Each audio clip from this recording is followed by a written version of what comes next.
Welcome everybody. My name is Rino Falvo from Rezgo. Today we have a special guest, Kelsey Tonner from Guest Focus. Kelsey, welcome to the show. Thanks very much for having me.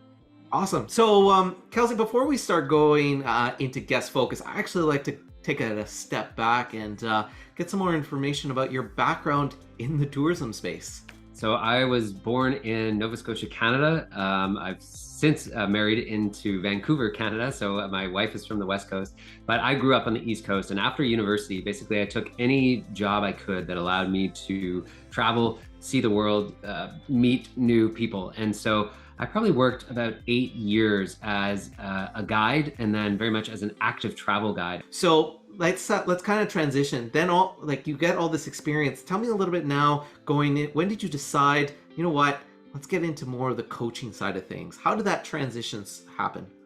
Sure. One of the amazing things I got out of that career was a wife, a girlfriend that we traveled the world together, and we had incredible adventures. And when we wanted to create a family, build a family, it was really tough to do from the back of a bicycle, with a suitcase around the world. So we knew that there needed to be some kind of transition for us.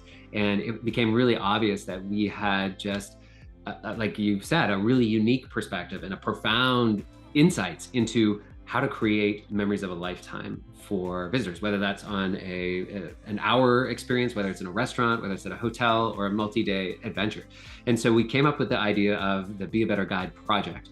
And so Be a Better Guide was something that we launched, and it was really to create a community of tour leaders, tour business owners, people who are creating experiences around the world and who were kind of like fed up with the status quo or wanted to take things to the next level, to really create memories that last a lifetime, not like a week time. We've all had those very mediocre, phoned in, average travel experiences.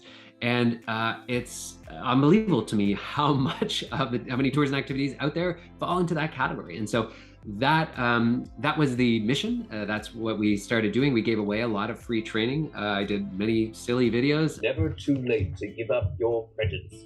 Oh, hey there, guys. I'm just doing some selfies for my new guide profile photo. Full-time mustache model needed. Pay is generous. But hopefully, and I've heard over the years that many people love these videos because they had a lot of practical advice around customer service, really creating special moments on tour, working with upset customers, etc. So now let's move a little bit more gears. So you've created Be a Better Guide. You've been sharing more and more YouTube videos. You've built your brand. Kind of tell me about this direction change to Guest Focus. Like, how did this all come about? There was a natural evolution when we created our programs and our courses. We were tremendously vested in the success of who was in the program, and we constantly asked their feedback. Just like we know, like, how do you get a better tour? How do you become a better tour leader? You need a really tight feedback loop. So we were asking people, hey, what are you struggling with? How can we help? What are you pulling your hair out on? How could we be of service? And that really put us on a track towards more entrepreneurial and business focused topics. So yes, we provided a lot and helped people quite a bit with creating incredible experiences. But there was a whole other world that people needed help with. Everything from like, well, how do I write great tour descriptions? Like, what should my website look like? What do I process online bookings? How do I manage my online reputation? How do I maybe recruit and hire and train staff? All of the stuff that goes into actually building a tour and activity business.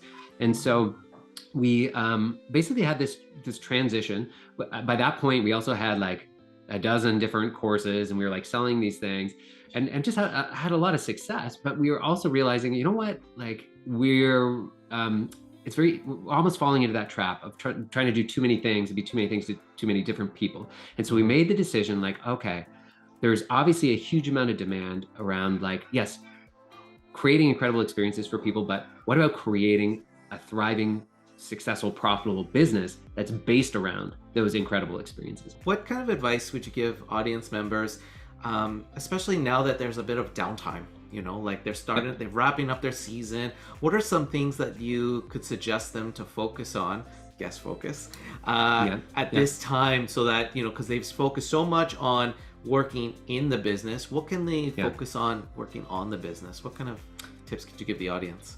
Yeah, it's a great business coach of mine who has really helped in my evolution, running a business as well, really highlighted that so much of what we're doing as entrepreneurs, as tour business owners, is really just fixing things, right? We're solving problems. And so at the like most granular level, and I think most people have a pretty good instinct around this, like have a look at what some of the problems were in your business over the past year. What were some of the pain points? What were some of the things that caused really a lot of frustration or a lot of disappointment? And that is a great guide to the areas of your business that might need tune-up, that might need an overhaul, that might need a new approach. And so with that as your guiding light, and it might be that we're like, wow, we just didn't sell enough tours, like we were under capacity. So like, how do we fix that? How do we change that? Wow, we had a lot of traffic to our websites. This is the time to look at some of that analytical data too. We had a lot of traffic, but wow, we just weren't converting very high. Maybe you're not tracking that. Maybe one of the problems is I just don't know what's going on in my business, right? But the less reactive you can be, the more success that you're going to have with your tour business. For all audience members that are watching, I highly encourage you reach out to Kelsey and his team, because at this time, over the chat we've had, it's try to be a bit more proactive now that you have the time. If you're going through a season change from summer to winter where you have a bit of downtime, now's the time to start working on your business. See, what areas can you work on in your business? It could be leadership, it could be actual website, it could be all sorts of things. And you know what, for me personally, I definitely would take advantage of that first call with him and his team, because you never know, like we were talking earlier, you don't know what you don't know. And there might be a piece that can help set your business to another level. To book that call, you can go to guestfocus.com. But I will say there's two other things like on that website. I recorded it wasn't in a basement, unfortunately, but we have a green screen now. But I recorded a 10-part series on how to write irresistible tour descriptions, because we've heard from so many operators that was a real pain point of like, I know I create great experiences for people. They tell me, they leave me the reviews, but I just don't know how to translate it into words. I just don't know how to put it into a compelling offer, or what copy, content, and layout should I have on these tour and activity sales pages. And so that series is entirely free. You can find it on the website, and we even released a 40-page workbook that goes along with it. So that sort of stuff, just like take it and use it, and hopefully you get some results. And if you want to connect with us, we'll be happy. We'll be happy to. But like we established on this call, the free stuff that we put out in the world, we want people to use it. We want you to take it and run with it. So at very least, check out those free resources, because there's some really good stuff for this time of year. That's awesome. Kelsey, thank you so much for this chat, and I look forward to chatting to you on the next one. Thank you so much.